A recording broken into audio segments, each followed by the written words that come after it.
mana o'ng oyog'imizni tizzani buklamasdan tepaga ko'taring. Qani, ko'taring. Mana e'tibor qilayotgan bo'lsangiz, ko'tarishda qiyinchilik bo'lyapti ekan. Endi chapni ko'taring.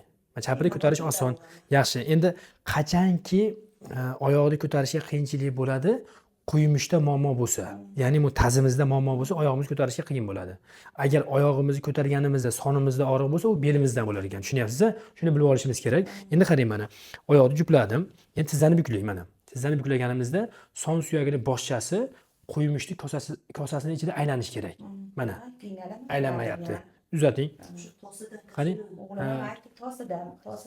Chanoqda bo'lyapti ekan. Agar quyumishda, savol beryapman, quyumishda kasallik bo'lmasa tovonni ko'tarmaymiz. Endi qarab turing. Mana oyog'imizni jupladim mana shu holatda. Endi o'tiryapman. Siz ham o'tiring shunaqa qilib. Qani. Tovonni ko'tardingizmi, ko'tarmadingizmi? O'zicha ko'taryapti. Ozgina qiyinchilik bo'lyapti. Endi qarab turing.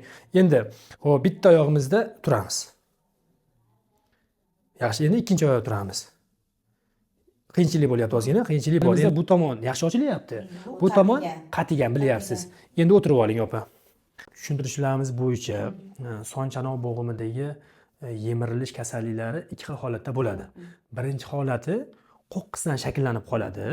Unda quyumishimiz siraz yemirilib qoladi. Buni aseptik nekroz deyiladi, hozirgi kunda ko'payib ketdi.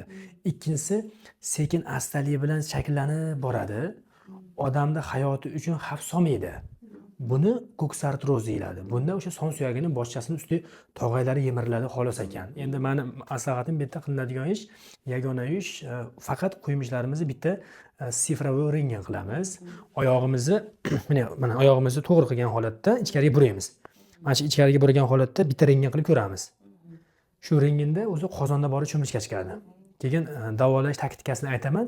Endi yutuqlari ozg'inligi. Etli ayol basizda ozg'inligingiz hisobiga davolashimiz osonroq bo'ladi. Tushundingizmi?